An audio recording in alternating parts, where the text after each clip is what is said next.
Ամենեսպրոպյան վստահված այս դեկույցում, այստեղ բաժին կա, որտեղ հանրային տարածքների կարգավորող հանձնաժողովում դիմում բողոքների վերաբերյալ 2024-2025 թվականների համեմատական ցուցանիշներն են ներկայացված։ Էլեկտրամատակարարման վերաբերյալ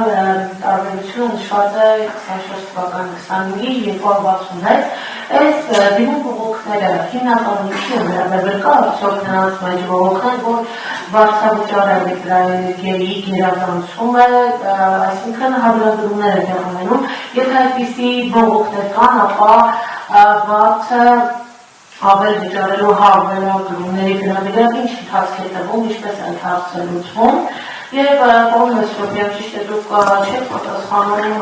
ոչ օրակարգային հարցերի, բայց այնուամենայնիվ ձեր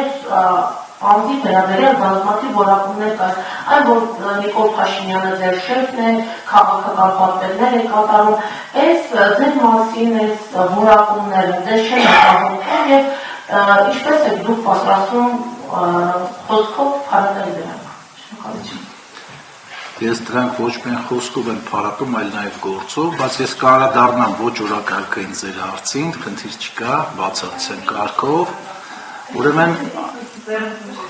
ինչ է։ Առաջին հարցը դիմում բողոքների ինչպիսին լինելու վերաբերյալ է, ուրեմն բողոքների հիմնական մասը, եթե ընդհանրական ասենք, վերաբերվում է մատուցված ծառայությունների որակին, այո, նաև դուրս գրված հաշիվներին եւ անխափանելիությանը, անջատումների քանի, ինչպես նաև նոր միացումների մասով բավական դիմում բողոքներ եւ դա տարիների վեր այդպես է եղել, նոր ինչ-որ ստատիստիկա կամ նոր sense ցայտուն տարբերվող պատկեր չունենք նախորդ տարիների նկատմամբ։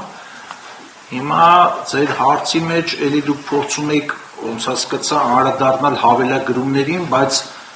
հավելագրումների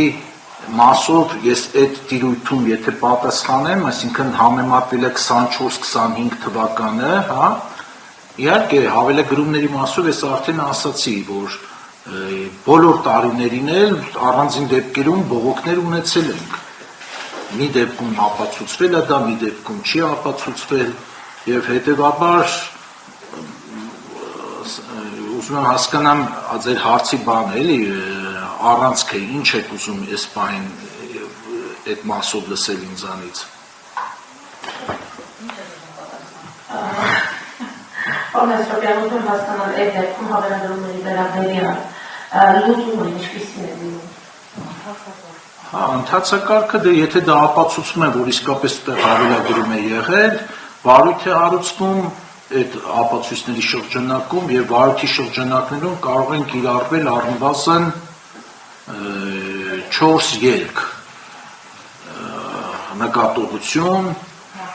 նախազգուշացում, չէ, նկատողություն հենց այդ նախազգուշացումն է,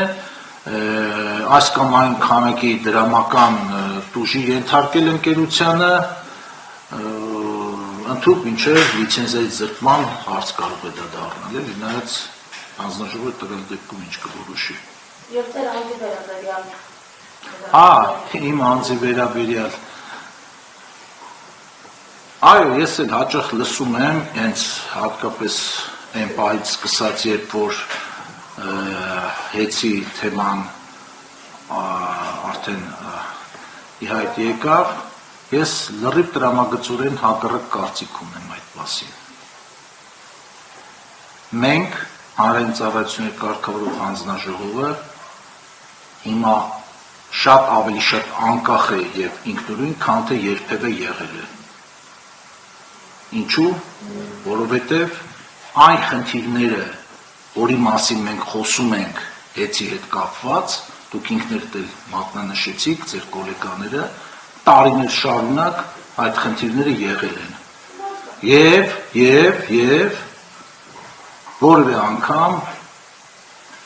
այդ խնդիրներին չի տրվել այնպիսի լուծում, ինչպիսի ճանապարհով, որ գնում ենք, իսկ դա խոսում է այսօրվա հանձնաժողովի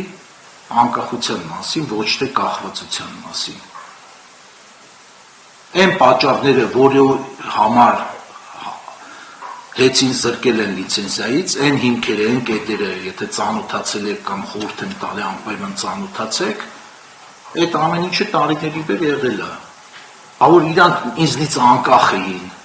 որ իրենք ինձնից ուժեղ էին, մեզանից ուժեղ էին ավելի շուտ, ինձնից չասեմ կոլեգիալ մարմին ենք։ Ինչու չէին գնում այդ քայլին։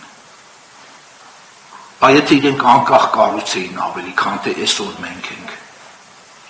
Պատասխանս այսպես։ Հաջորդ հարցը Free-News-ի Լուսինե Գրիգորյան։ Պարոն Մեսրոպյան, օրենքի նախագիծը շրջանառվում, որը նախատեսվում է, որ ինքնաբար արևային կայան ունեցող բաժանորդների համար օրենքի ընդունումից հետո էլեկտրաէներգիայի փոխոսքերի տարեկան աշխարհումից անցում կկատարվի ամսական հաշվառման։ Չեք համանցանում, որ նման փոփոխություն ի վերջո կհանգեցնի բազմահազար սպառողների